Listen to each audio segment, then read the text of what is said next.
याकूब ने अपनी यात्रा शुरू की और पूर्व के देश में पहुंचा। वहां उसने एक कुएं को देखा जिसके पास भेड़ बकरियों के 3 झुंड बैठे हुए थे। कुएं के मुंह पर एक भारी पत्थर रखा था जिसे चरवाहे केवल तब हटाते थे जब सभी झुंड इकट्ठे हो जाते। याकूब ने पास खड़े चरवाहों से पूछा, भाइयों, तुम कहां के हो? चरवाहे, हम हारान के रहने वाले हैं। याकूब, क्या तुम नाहोर के पोते लाबान को जानते हो? चरवाहे, हाँ, हम उसे जानते हैं। याकूब, क्या वह कुशल से है? चरवाहे, हाँ, वह कुशल से है। देखो, उसकी बेटी राहेल भेड़ बकरियों के साथ आ रही है। जब राहेल अपने पिता की भेड़ बकरियां लेकर कुएं पर पहुंची, याकूब ने आगे बढ़कर कुएं के मुंह से पत्थर हटाया और राहेल की भेड़ बकरियों को पानी पिलाया। इसके बाद याकूब ने राहेल को बताया कि वह उसका फुफेरा भाई है और रिबका का पुत्र है। यह सुनकर राहेल दौड़कर अपने पिता लाबान के पास गई और यह समाचार दिया। लाबान यह सुनकर याकूब से मिलने दौड़ा और उसे अपने घर ले आया। याकूब ने लाबान को अपनी पूरी कहानी सुनाई। लाबान ने कहा, तू तो सचमुच मेरी है। एक दिन लाबान ने याकूब से कहा, भाई होने के कारण तुझसे मुफ्त में सेवा लेना उचित नहीं। बता, तुझे बदले में क्या चाहिए?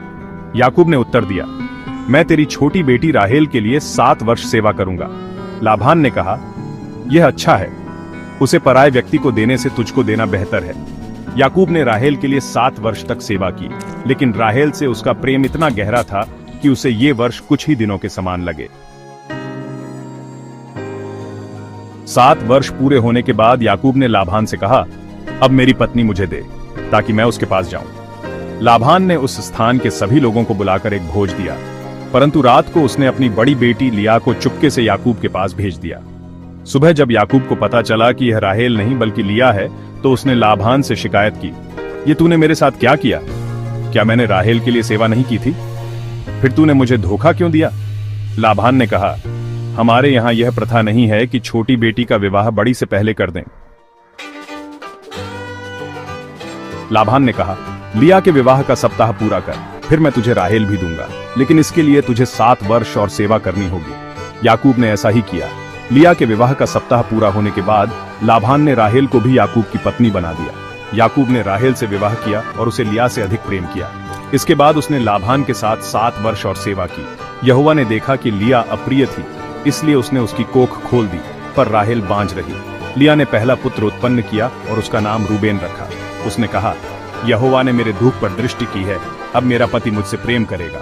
फिर उसने दूसरा पुत्र शिमोन उत्पन्न किया और कहा, यहोवा ने सुना कि मैं अप्रिय हूं, इसलिए उसने मुझे यह भी दिया। तीसरे पुत्र को उसने लेवी नाम दिया और कहा, अब मेरा पति मुझसे जुड़ जाएगा, क्योंकि मैंने उसे 3 पुत्र दिए हैं। चौथा पुत्र उत्पन्न होने पर उसने उसका नाम यहूदा रखा और कहा, अब मैं यहोवा का धन्यवाद करूंगी। इसके बाद कुछ समय के लिए उसकी कोख बंद हो गई। यह कथा न केवल प्रेम, विश्वास और संघर्ष की कहानी है, बल्कि यह भी दिखाती है कि कैसे यहोवा हर परिस्थिति में अपनी योजना पूरी करता है।